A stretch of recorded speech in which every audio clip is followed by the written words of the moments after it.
Hello everyone, welcome back to my channel trek with Islam. और आज के वीडियो में हम बात करेंगे रिसेंटली ट्रैकिंग वर्ल्ड में हुए एक बहुत अनफॉर्चुनेट इंसिडेंट के बारे में। मैं बात करूंगा 3 जून को हुए सहस्त्रताल ट्रैक ट्रेजेडी के बारे में, जहां पे कर्नाटका माउंटेनिंग एसोसिएशन के 22 ट्रेकर्स एक लोकल ट्रैकिंग एजेंसी के साथ 29 मई को अपना ट्रैक स्टार्ट कर रहे थे बटवारी से। 3 जून को समिट क्लाइम करने के बाद जब वो नीचे अपनी कैंप साइट पे वापस आ रहे थे तो लगभग 5 किलोमीटर पहले मौसम एकदम से बदल गया एंड स्नो स्टॉर्म आ गया, जिसको हम ब्लिजर्ड भी कहते हैं। स्नो और ओलों से भरी हुई आंधी आ गई और वहां पे पूरा व्हाइट आउट हो गया और वो लोग वहां पे फंस गए।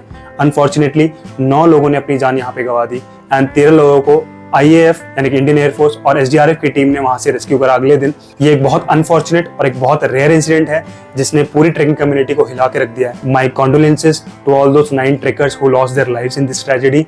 और मैं चाहूंगा कि जल्द से जल्द जो बाकी के 13 सर्वाइवर्स हैं वो मेंटली एंड फिजिकली रिकवर करें। तो अब हम बात करेंगे कि हम क्या सीख सकते हैं इस इंसिडेंट से, ताकि हम अगर ट्रैकिंग करने जा रहे हैं तो हमारा जो इस तरह की सिचुएशन में फंसने का रिस्क है उसको हम कम कर सकें। अगर हम इस सिचुएशन में फंस भी आते हैं तो क्या वो 1-2 चीजें जो हम कर सकते हैं जिसके थ्रू हम वहां से निकल सकते हैं। मैं खुद बुरहान घाटी ट्रैक करते हुए इस तरह की सेम सिचुएशन में फंस चुका हूँ, जहाँ पे सबमिट करने के बाद स्नोस्टॉर्म आ गया था, पूरा व्हाइट आउट हो गया था। बट फॉर्चुनेटली हमारे साथ जो ट्रैकिंग गाइड्स थे और जो लोकल्स थे वो काफ़ी एक्सपीरियंस थे, तो अगले बेस कैंप तक उन्होंने हमें पहुंचाने में काफ़ी हेल्प करी। एंड हम भी पैनिक कर गए थे वहाँ पे, हमें नहीं समझ में आ रहा था कि हमें क्या करना है, क्योंकि हमारे 1 मीटर तक की विजिबिलिटी थी, उसके बाद हमें कुछ भी नहीं दिख रहा था। हमें नहीं पता कि वो ट्रैक लीडर्स और गाइड्स हमें कैसे बेस कैंप तक लेके आए। I am grateful to that trek leader and local guides कि वो वहाँ पे थे और हम वापस आराम से अपने बेस कैंप पहुंच पाए। सबसे पहली चीज जो कि आपको ध्यान रखनी है जब भी आप अपनी ट्रैकिंग की प्लानिंग कर रहे हो वो यह है कि आपको वेदर फोरकास्ट देख के जाना है।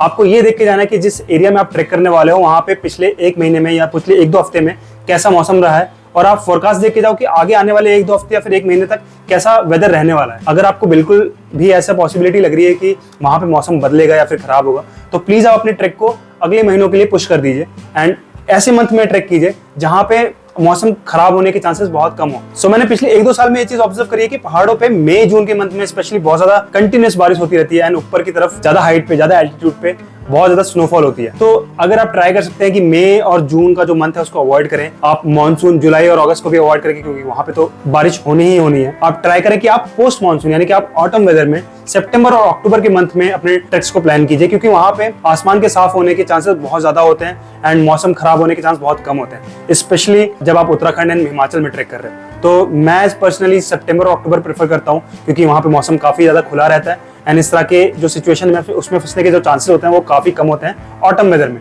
तो सितंबर अक्टूबर एक 2 ऐसे मंथ हैं जहां पर मैं अपना ट्रैक प्लान करता हूं एंड आप भी ट्राई कर सकते हैं कि आप सितंबर अक्टूबर में अपना ट्रैक प्लान करें ताकि मौसम खराब होने के चांसेस काफी कम हो ऑटम वेदर में। सेकेंड पॉइंट है कि आप एक ऐसी ट्रैकिंग एजेंसी के साथ अपना ट्रैक बुक करें जो कि सेफ्टी को काफी प्रायोरिटी देती है। आजकल हजारों ट्रैकिंग एजेंसीज हैं, स्पेशली लोकल ट्रैकिंग एजेंसीज जिनका किसी ने नाम भी नहीं सुना।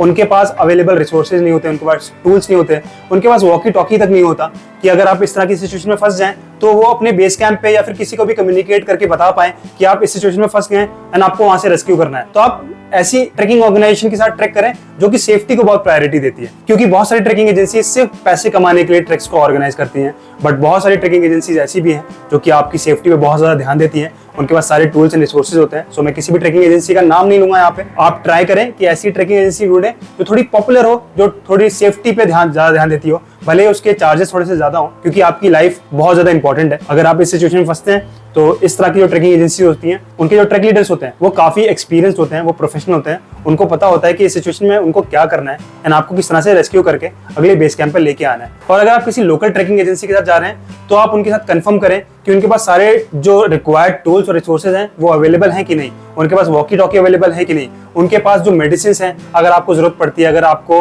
हाई एल्टीट्यूड सिकनेस की प्रॉब्लम होती है तो वो मेडिसिन उनके पास अवेलेबल है कि नहीं। ये सारी चीजें आपको चेक करने के बाद, कंफर्म करने के बाद ही उस ट्रैकिंग एजेंसी के साथ आगे ट्रैक के लिए जाना चाहिए। थर्ड पॉइंट है फिटनेस। मैंने इस पॉइंट के बारे में अपने बहुत सारे वीडियोस में बहुत बार बात करी है कि आप किसी भी ट्रैक को स्टार्ट करने से पहले आप ये चेक करें कि आप उस ट्रैक को करने के लिए फिट हैं कि नहीं। आप अपने ट्रैक की डेट की कम से कम 2 महीने 3 महीने पहले से ही फिटनेस पे काम करना स्टार्ट कीजिए। आप रनिंग, साइकिलिंग, जॉगिंग, जिस तरह की भी एक्सरसाइज आप कर सकते हैं उन एक्सरसाइजेस को 2-3 महीने पहले ही स्टार्ट कर दीजिए ताकि आप अपने ट्रैक के लिए परफेक्टली फिट हो और आपके पास एक वो अच्छा स्टेमिना हो अगर आप इस तरह की सिचुएशन में यानी कि स्नो स्टॉर्म की सिचुएशन में फंसते हैं तो आप इतने फिजिकली फिट हो कि आप अपने आप को पुश कर पाएं और आप अगली बेस कैंप तक समहाउ पहुंच पाएं। एक अच्छी फिटनेस होना बहुत ज्यादा जरूरी है पहाड़ों पर ट्रैक करने के लिए। अगर आप फिट नहीं है तो आप वैसे भी अपने आप को रिस्क पे डाल रहे हैं, क्योंकि हाई एल्टीट्यूड पे आपको किसी भी तरह की प्रॉब्लम हो सकती है अगर आप फिजिकली फिट ही नहीं है। तो आप ट्राई करें कि आप अपने आप को फिजिकली फिट करके किसी भी ट्रैक के लिए जाएं। आपके पास एक वो रिक्वायर्ड अमाउंट ऑफ स्टैमिना हो, ताकि अगर आप इस तरह की सिचुएशन में फंसते हैं तो आप अपने आप को पुश करके अगले बेस कैंप तक पहुंच पाएं। फोर्थ पॉइंट है कि आपके पास आपके बैग में कुछ गर्म कपड़े और खाने पीने की कुछ चीजें होनी चाहिए, ताकि अगर आप इस सिचुएशन में फंसते हैं तो आप रात आराम से बिता सकें और अगले दिन आपको रेस्क्यू किया जा सके। क्योंकि ज्यादातर ट्रैकर्स जो इस ट्रेजेडी में जिनकी डेथ हुई वो हाइपोथर्मिया से खत्म हुए। ऑब्वियसली आप कितने भी ज्यादा गर्म कपड़े पहन लें या आप कितना भी चीजें खा लें, उस सिचुएशन को, उस ट्रेजेडी को होने से रोकना बड़ा मुश्किल होता है। लेकिन अगर आपके पास थोड़े बहुत एक्स्ट्रा गर्म कपड़े होंगे या फिर आपके पास खाने की कुछ चीजें होंगी तो समहाउ आप कुछ एक्स्ट्रा आवर्स बिता सकते हैं उस पॉइंट पे जहाँ पे आप फंसे हुए हैं, एंड मे बी आपके पास हेल्प टाइम पे पहुंच जाए और आप वहां से निकल पाए। तो आप ट्राई कीजिए कि आपके पास एटलीस्ट एक एक्स्ट्रा जैकेट या कोई ऐसा गर्म कपड़ा हो जहाँ पे आप अपने आप को अच्छी तरीके से कवर कर पाए और कुछ खाने पीने की चीजें हो ताकि आप रात काट पाए। फिफ्थ पॉइंट है स्टिक विद योर टीम। जब भी आप ट्रैक स्टार्ट कर रहे हैं तो आप अपनी टीम के साथ ही रहें। आप बहुत आगे या बहुत पीछे ना रह जाएं, क्योंकि अगर इस तरह की सिचुएशन आती है, अगर मौसम एकदम से बदलता है, तो अगर आप अपने ट्रैक लीडर और गाइड के आसपास हैं तो वो आपको आराम से अगले बेस कैंप तक पहुंचा सकते हैं। लेकिन अगर आप बहुत आगे निकल चुके हैं और अगर आप बहुत पीछे रह गए हैं तो अपने ट्रैक लीडर से कम्युनिकेट करने में बहुत ज्यादा प्रॉब्लम हो सकती है, क्योंकि पूरा व्हाइट आउट हो जाता है तो आपको बिल्कुल भी विजिबिलिटी नहीं होती, आपको कुछ भी नहीं दिख रहा होता आगे का। अगर आप ट्रैक लीडर और गाइड के साथ में रहते हैं तो वो आपको हेल्प कर पाएंगे, क्योंकि आपको नहीं पता कि वहां से कैसे निकलना है, आपको नहीं पता कि आगे का रूट क्या है, क्योंकि आपको कुछ दिख ही नहीं रहा। इसलिए ट्रैक लीडर्स और गाइड्स के साथ और अपनी जो बाकी के ट्रैकर्स हैं उनके साथ ट्रैक करना ज्यादा समझदारी का आइडिया है मेरे हिसाब से। आपको बहुत आगे बहुत पीछे रहने की बजाय अपनी टीम के साथ साथ ही पूरे ट्रैक को कंप्लीट करना चाहिए।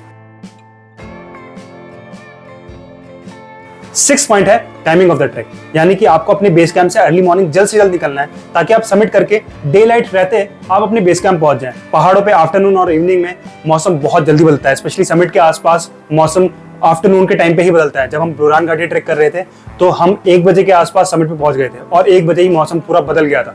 इसलिए आप ट्राई करें कि आप जितना जल्दी हो सकता है अपने बेस कैंप से निकलें और अगले बेस कैंप तक पहुंचे। अगर आप टाइम पे अपने बेस कैंप से निकलते हैं और रास्ते में किसी तरह की प्रॉब्लम भी होती है तो आप डे लाइट रहते हुए अपने अगले बेस कैंप तक पहुंच सकते हैं, क्योंकि अगर आप लेट अपने ट्रैक स्टार्ट करेंगे समिट के लिए तो हो सकता है कि रात हो जाए, एंड रात में किसी भी तरह का रेस्क्यू या हेल्प लाना बहुत मुश्किल हो जाता है पहाड़ों पे। इसलिए जितना जल्दी हो सकता है आप अपने बेस कैंप से अर्ली मॉर्निंग निकले एंड अपने बेस कैंप पर दोपहर तक पहुंचे। तो ये जो मैंने पॉइंट्स आपको बताए ये आपको जरूर कंसीडर करने चाहिए जब भी आप अपनी ट्रैकिंग की प्लानिंग कर रहे हैं या फिर आप ट्रैक कर रहे हैं, ताकि आप इस तरह के सिचुएशन में फंसने के जो चांसेस हैं उसको कम से कम कर पाएं।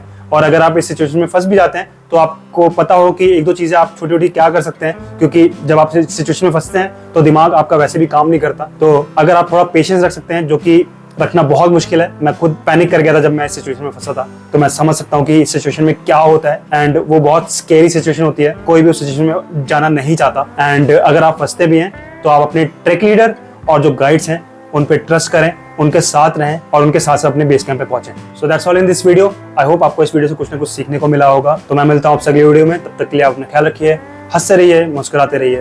Happy trekking. अलविदा।